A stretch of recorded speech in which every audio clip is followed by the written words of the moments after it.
नमस्कार, मैं अरुण कुमार पांडे। आप द न्यूज वर्ड्स देख रहे हैं। रोज की तरह आज भी चाय के साथ अखबार की सुर्खियां और कुछ कुछ प्रमुख खबरों को लेकर चर्चा के लिए आपके साथ बैठा हूं। आज 16 जनवरी है, दिन गुरुवार। देश दुनिया की कुछ खास खबरों के साथ अंत में बिहार की खबरों की चर्चा करूं। पहले कुछ खबरें आज जो अभी अभी कुछ देर बाद हो रही है, बनने वाली है, जो कल की सुर्खियां बनेगी, उसकी भी चर्चा पहले कर दूं। मुख्यमंत्री नीतीश कुमार की प्रगति यात्रा का तीसरा चरण शुरू हो रहा है। 9 जिलों की यात्रा करेंगे 29 जनवरी तक। आज वो खगड़िया से उनकी यात्रा की शुरुआत होगी और 9 दिन में 5 दिन उनका मधेपुरा में रात्रि विश्राम होगा। खास बात यह है, पहले तो प्रोग्राम बना था कि मुख्यमंत्री रोज पटना से जहाँ जिस जिले में जाएंगे, रोज सवेरे हेलीकॉप्टर से जाएंगे और शाम को लौट आएंगे 4-5 घंटे का कार्यक्रम के बाद। लेकिन मौसम खराब हुआ, मौसम साथ नहीं दिया, कुहासा दिखा सब जगह, तो 2 चरणों में प्रायः यही होता रहा कि सड़क मार्ग से जाते थे, शाम को लौट रहे थे। लेकिन तीसरे चरण की यात्रा में एक आज कल देर शाम ये संशोधित कार्यक्रम आया, जिसमें है कि मुख्यमंत्री की इस यात्रा में अब वो 5 दिन मधेपुरा में रात्रि विश्राम किया करेंगे और वहीं से जो नेबरिंग डिस्ट्रिक्ट में जाएंगे, तो खगड़िया तो आज जाएंगे, शाम को लौट आएंगे। लेकिन फिर कल से जब उनकी यात्रा शुरू होगी तो उसमें फिर ये सिलसिला चालू होगा। तो एक खबर थी। देखिए, बीपीएससी अभ्यर्थियों को लेकर जो आंदोलन चल रहा है और इसको लेकर प्रशांत किशोर जो जन स्वराज पार्टी के संस्थापक हैं, आमरण अनशन पर बैठे हैं। आज हाईकोर्ट में भी इसी मामले में सुनवाई होनी है। कल सुनवाई होनी थी, नहीं हो पाई। नए chief justice Vinod Chandran supreme court के जज बन गए हैं, तो कल उनका विदाई समारोह था, तो बस सुनवाई आई, वहाँ भी निगाह टिकी है। और आमरण अनशन आज प्रशांत किशोर का समाप्त होने जा रहा है।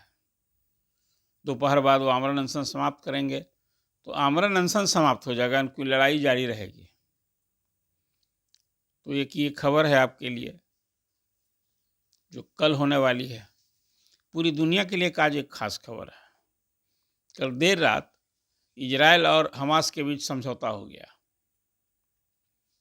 कई महीनों से जो युद्ध चल रहा था, आपको याद होगा कि इजराइल पर हमास के आतंकियों ने हमला किया था और 200 से अधिक लोगों को बंधक बना लिया था, 1400 लोग को मार दिए गए थे वहाँ।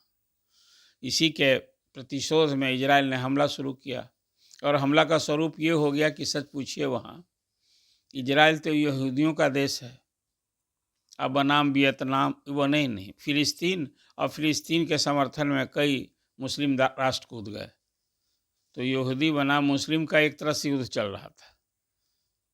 तो अभी अमेरिका के नए राष्ट्रपति डोनाल्ड ट्रंप के 20 जनवरी को शपथ ग्रहण होगा और उन्होंने तो हमास को चेतावनी दे रखी थी, आगाह किया था कि इजरायली बंधक को छोड़ो हमारे शपथ ग्रहण के पहले, वरना बुरा अंजाम भुगतना होगा।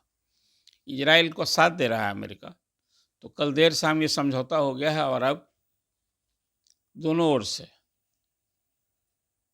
इजरायली बंधकों को भी और फिलिस्तीनी बंधकों को भी, इजराइल ने भी कुछ लोगों को बंधक बना लिया है, तो सबको आज छोड़ा जाएगा। तो ये एक खास खबर है। अब दिल्ली की खबर। दिल्ली में 5 फरवरी को चुनाव हो रहा है, 8 फरवरी को नतीजे आएंगे। अब उस चुनाव में एक खास बात रही कि अब बिहार में सत्तारूढ़ एनडीए में बीजेपी, तो वहाँ 70 सीट के लिए चुनाव होंगे, तो बीजेपी तो लड़ने के लिए तैयार ही थी, पहले से ही लड़ती रही है, मुख्य विपक्षी दल है अभी। लेकिन अब उसमें जदयू और लोजपा को भी एक एक सीट समझौते में मिल गई है। तो ये खबर है, कल देर रात ये भी तय हुआ कि भाई वहाँ आओ, जदयू और लोजपा भी लड़ेगी, तो सीट भी तय हो गई है। तो एक ये खबर थी। इसके साथ हुआ कि भाई कल स्टार प्रचारकों की सूची भी बीजेपी ने जारी कर दी। उसमें प्रधानमंत्री तो हैं ही, 7 केंद्रीय मंत्री हैं और यूपी के सीएम योगी आदित्यनाथ सहित 7 सीएम का नाम है। उसमें खास बात ये हुई कि बिहार के भी 2 नेता का नाम स्टार प्रचारकों की सूची में है, वो है गिरिराज सिंह और बिहार के उप मुख्यमंत्री सम्राट चौधरी। और वहाँ तो इस बार का मुकाबला बड़ा दिलचस्प हो गया है। 70 सीट में पिछले चुनाव में तो 62 सीट आप जीत गई थी, 8 सीट बीजेपी जीते थी और कांग्रेस को तो हाथ भी नहीं लगा था 1 सीट।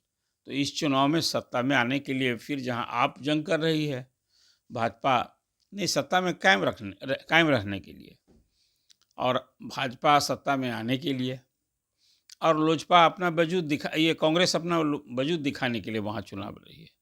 तो वो चुनाव बड़ा दिलचस्प है। अब सबों की निगाहें टिकी है कि इस बार क्या होगा। तो दिल्ली की एक खबर थी, कल प्राइम मिनिस्टर महाराष्ट्र में थे। अब महाराष्ट्र में दौरे में कल उन्हें नौसेना के लिए, नौसेना के इतिहास में नेवी फोर्स में कल 3 भारत निर्मित बेरा जिसको कहते हैं INS, तो 3 अलग अलग नामों से 3 एक साथ नौसेना बेरा में जुटा है। और फिर उसके बाद प्राइम मिनिस्टर ने महायुति, जो महागठबंधन वहाँ NDA है जिसका महायुति नाम है, उसमें शिवसेना, एकनाथ शिंदे वाली, अजीत पवार, यह साथ में सहयोगी है। तो सब विधायकों की कल बैठक ली और वहाँ जीत का मंत्र दिया कि भाई देखिए, आप महायुति को मजबूत कीजिए। गांव तक विधायकों को सलाह दी कि आप पीपुल्स कनेक्ट ज़्यादा कीजिए। और डब्बा पार्टी जो है ना, जैसे वो सामुदायिक आयोजन है, तो डब्बा पार्टी का आयोजन कीजिए। वो एक है कि सबको एक नीचे स्तर पर भी लोग सामुदायिक भोजन का एक आयोजन है वो। तो कहा कि एकता भी जरूरी है और इसको मजबूती जरूरी है। देखिए, मुंबई में वहाँ नगर निकाय का चुनाव है, मुंबई नगर निगम का भी चुनाव अभी जल्द होने वाला है और वो किसी स्टेट के चुनाव से भी कम महत्वपूर्ण चुनाव नहीं होता है। और भी नगर निकायों के चुनाव है, तो अभी से वहाँ का महायुति इसी में लग गया है और अपनी एकता को मजबूती देने के लिए। तो आज भी एक अखबार की सुर्खियाँ हैं। अब बिहार की खबर, 3 तो खबरें आपको पहले ही मैंने बता दी। अब एक कल सरकार ने फैसला लिया है कि भाई 15 साल पुराने जो वाहन हैं उसका जब आप रजिस्ट्रेशन होगा तभी आप चला पाइएगा, नहीं तो कार्रवाई होगी, फाइन होगा।